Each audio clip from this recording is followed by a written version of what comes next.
Assalamualaikum warahmatullahi wabarakatuh. Yang terhormat Ibu Ririn Setiorini selaku dosen pengampu mata kuliah Sosiolinguistik.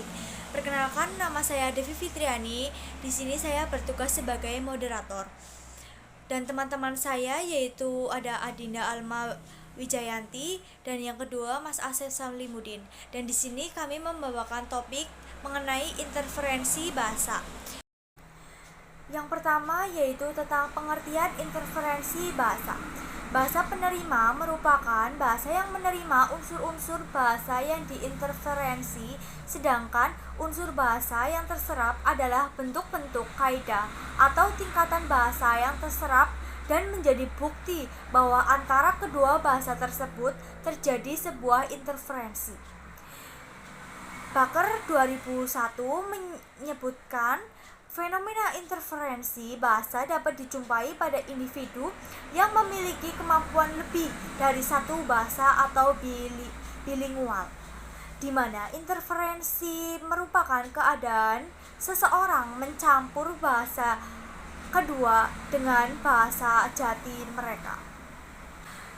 Dan dapat disimpulkan bahwa interferensi bahasa merupakan suatu keadaan saat pengguna bahasa mengambil unsur atau fitur dari bahasa sumber atau biasanya bahasa ibu atau bahasa yang lebih dikuasai untuk digunakan sebagai pelengkap atau pembantu dalam penggunaan bahasa kedua. Proses ini dianggap sebagai hal yang negatif dalam perspektif kemurnian bahasa karena dapat mengganggu atau merusak tekanan bahasa yang sedang digunakan dalam pertuturan. Materi yang kedua akan disampaikan oleh Mbak Dinda. Baik, terima kasih Mbak Devi atas waktunya.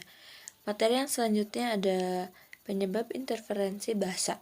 Secara umum, fenomena interferensi terjadi karena seseorang bilingual tidak bisa membedakan atau memisahkan unsur-unsur antara bahasa ibu dengan bahasa kedua. Dalam situasi yang lebih konkret, interferensi dapat terjadi saat seseorang bilingual mengalami kendala dalam melafalkan bahasa kedua, yang kemudian proses kognitif cenderung membawa fitur-fitur bahasa ibu yang lebih dikuasai untuk membantu dalam proses pelafalan. Secara lebih detail, menurut Weinreich menyebutkan, setidaknya ada 7 faktor yang melatar belakangi terjadinya interferensi. Faktor-faktornya meliputi yang pertama ada kewibahasaan, pelafal atau penutur bahasa. Kedwibahasaan atau kemampuan melafalkan dua bahasa merupakan sumber utama terjadinya interferensi bahasa. Seseorang hanya menguasai satu bahasa, tidak akan dijumpai fenomena interferensi. Yang kedua, tipisnya kesetiaan pelafalan atau penutur bahasa penerima. Yang dimaksud dengan tipisnya kesetiaan pelafal bahasa penerima adalah bahasa kedua yang dilafalkan.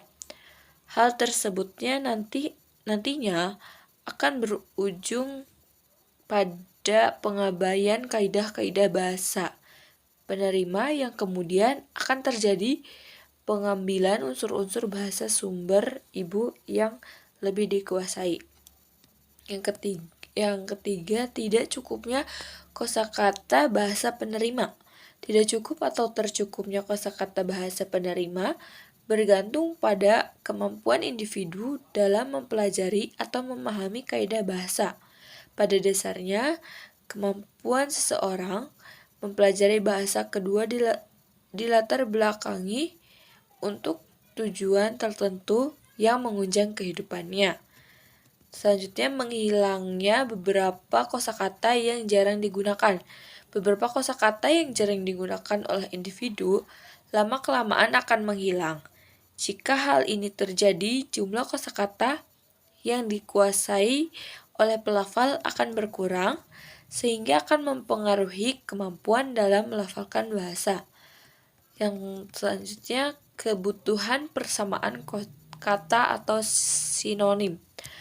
Sinonim atau padanan kata yang bermakna sama merupakan sarana variasi yang berbahasa. Penggunaan sinonim sangat penting dalam berbahasa, di mana bertujuan untuk menghindari pemakaian kata yang sama secara berulang-ulang agar tidak terjadi kejenuhan. Selanjutnya ada prestise bahasa, sumber, dan gaya bahasa. Ada beberapa kondisi di mana pelafal menganggap bahwa kemampuan menguasai bahasa sumber merupakan sebuah prestisi jika ditunjukkan dalam berinteraksi. Hal ini akan memicu terjadinya interferensi pada bahasa penerima, mengingat pelafal akan berubah untuk menyisipkan beberapa unsur bahasa sumber guna menunjukkan bahwa dia juga memiliki kemampuan melafalkan bahasa tersebut. Dan yang terakhir, terbawa kebiasaan bahasa ibu. Faktor terbawanya kebiasaan bahasa ibu terjadinya karena kurangnya kemampuan pelafal untuk berbahasa dengan bahasa penerima. Tingkat kemampuan bahasa ibu yang tergolong tinggi akan mempengaruhi pelafalan bahasa penerima yang tergolong lebih rendah saat menghadapi sebuah hambatan. Cukup sekian materi yang saya sampaikan, saya kembalikan ke moderator. Materi yang ketiga akan disampaikan oleh Mas Asep. Baik, selanjutnya saya akan melanjutkan materi yaitu tentang bentuk intervensi bahasa. Fenomena intervensi yang terjadi dalam bahasa terwujud dalam bentuk yang berbeda-beda, tergantung pada medium, gaya, ragam, dan konteks yang digunakan oleh seorang dwi bahasawan. Krida Laksana 2011 dalam hal 95. Selanjutnya ditinjau dari asal-usul serapan.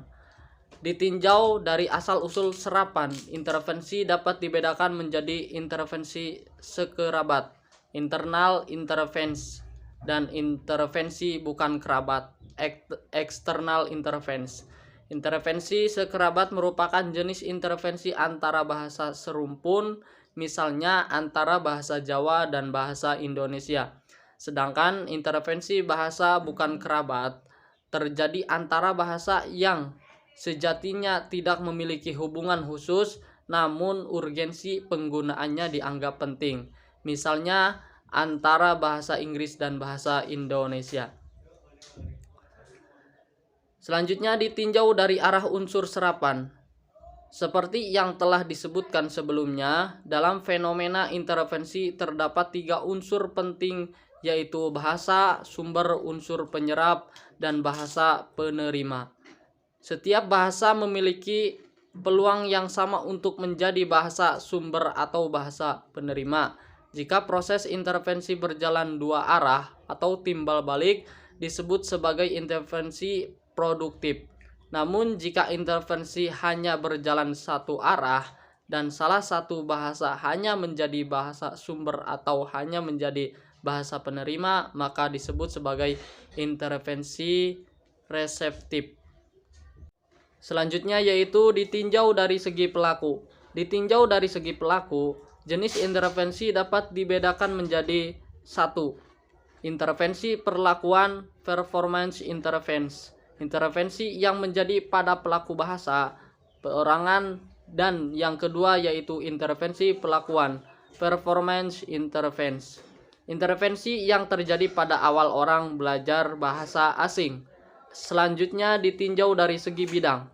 Dilihat dari bidang unsur serapannya, intervensi dapat digolongkan menjadi 5 macam. Di antaranya intervensi yang terjadi pada tataran sistem bunyi, fonologi. Yang kedua yaitu intervensi yang terjadi pada tataran pembentukan kata, morfologi. Yang ketiga, intervensi yang terjadi pada tataran kalimat, sintaksis.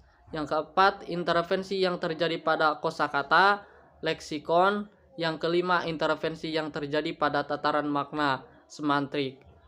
Selanjutnya, Cher dan Agustina 1998 dalam halaman 162 sampai 165 menyebut 4 macam intervensi yang terjadi dalam bahasa Indonesia. Yang pertama yaitu ada intervensi fonologis, yang kedua intervensi morfologis, yang ketiga intervensi sintaksis, dan yang keempat intervensi semantik. Mungkin itu saja yang bisa saya sampaikan. Selanjutnya saya kembalikan ke moderator. Baik, sekian presentasi dari kelompok kami. Saya akan membacakan kesimpulan. Interferensi merupakan fenomena masuknya unsur-unsur bahasa pertama ke dalam penggunaan bahasa kedua atau sebaliknya, dan menimbulkan kesalahan berbahasa. Hal ini terjadi karena perbedaan struktur antar bahasa pertama dan kedua, sehingga berakibat pada kesalahan berbahasa. Interferensi merupakan fenomena kebahasaan dalam masyarakat bilingual karena dipinjamnya atau diserapnya unsur-unsur dalam bahasa pertama oleh bahasa kedua atau sebaliknya, dan peristiwa interferensi berdampak positif karena memperkaya bahasa pertama dan bahasa kedua sehingga sesuai dengan status bahasa tersebut sebagai bahasa pendonor atau penerima. Sekian presentasi dari kelompok kami. Apabila banyak kesalahan, kami mohon maaf. Wassalamualaikum warahmatullahi wabarakatuh.